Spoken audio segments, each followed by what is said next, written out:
Hello, this is the Finance Circle. We're excited to be here and we're looking forward to talking to you about interesting finance stories from a global perspective and in light of global standards.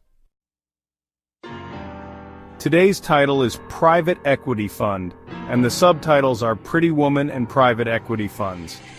I'll explain how those two can be connected in a moment. You all know the movie Pretty Woman. It's a fun movie. It was a big hit. Julia Roberts asks Richard Gere, "What do you do?" Richard replies, "I buy companies." Buying companies. That's what private equity funds do. Their job is to invest enough in a target company and increase its enterprise value, then sell it to recoup its investment and make a profit. Private equity has grown steadily and rapidly since the 1980s. When they buy a company, they can buy it on a friendly or hostile basis. In the film, Richard Gere plans to take over a shipping company in a hostile bid, breaking it up into pieces and selling them off one by one. The old man, the owner of the company, is very upset. Still, over the course of a couple of days that he spends with Julia, Gere changes his mind and comes to an amicable agreement that the owner can continue to run the business because he's going to provide the company with sufficient funds. In the early days of private equity, hostile takeovers were seen very unfavorably, and those attempting to acquire companies in this manner were labeled corporate raiders. There are many fascinating tales about this era that I will share later.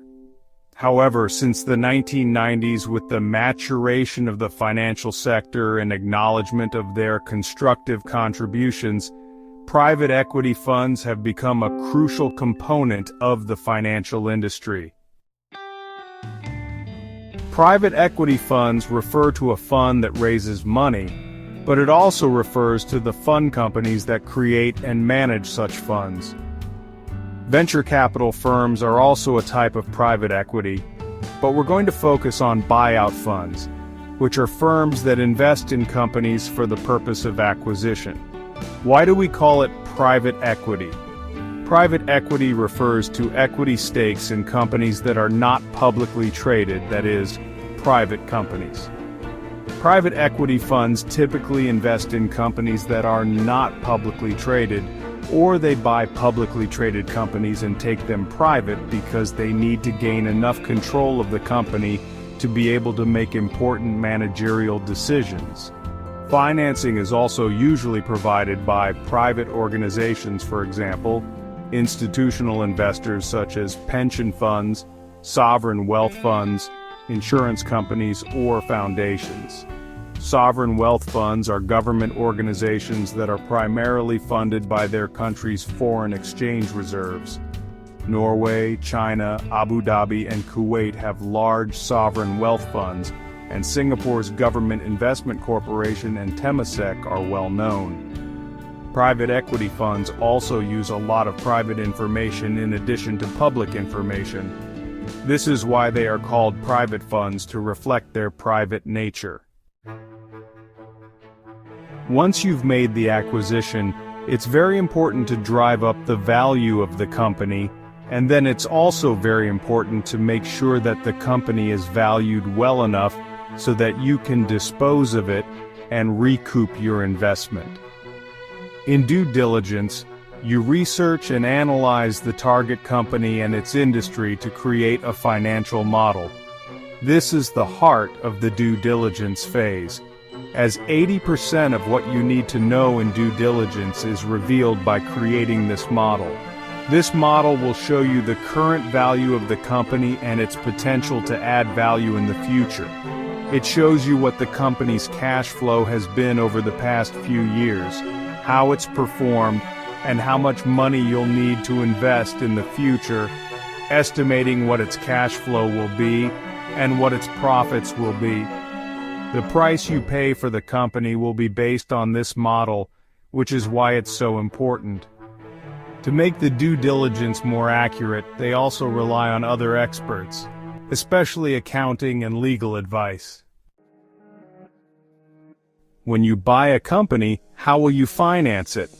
Private equity firms, even if they have a lot of their own money, will most often borrow from banks to finance it, a leveraged buyout. Here's a simple example of why. The first method is a leveraged buyout. For example, you buy a target company today for $100 million, put up $30 million in equity, and borrow $70 million from a bank.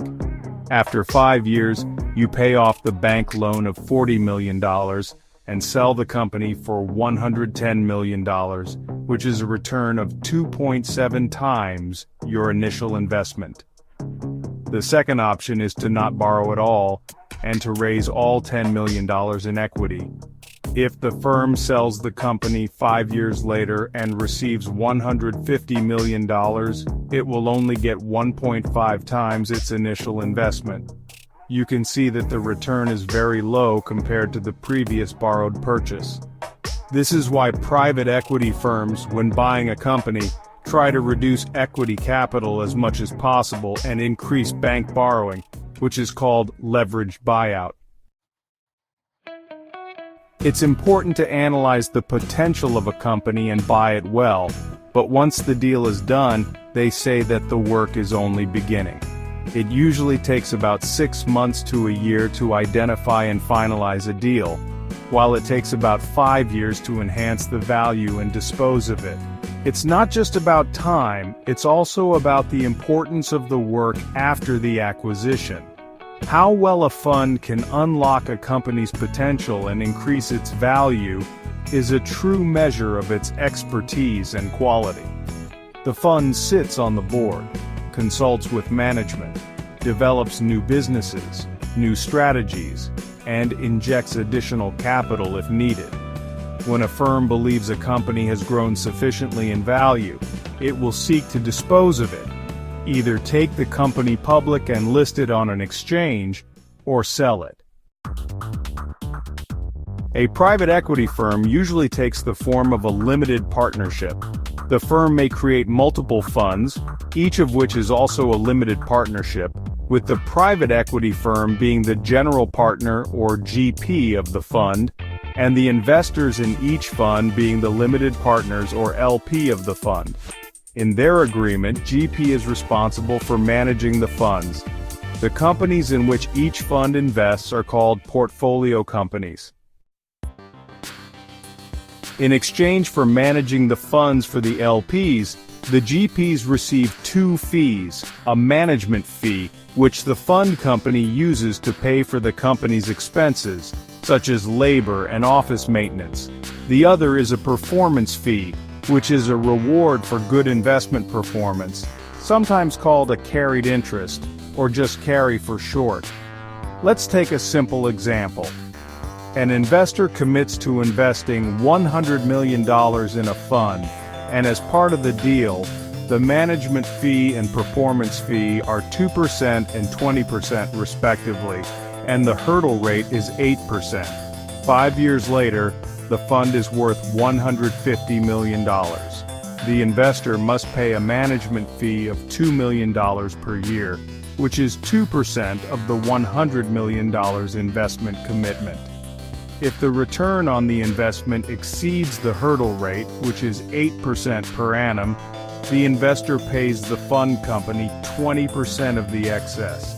To calculate the hurdle rate first, 8% compounded over 5 years on $100 million is $147 million. The excess is $3 million, and the investor pays 20% of that, or $0.6 million, as a carry to GP. To summarize, GP can only earn carry if it outperforms its hurdle rate, and only then can it grow. In other words, the fact that a private equity firm has been very successful is a testament to the company's track record of good management, which is to say, its ability to increase enterprise value. So far, we have discussed private equity fund together.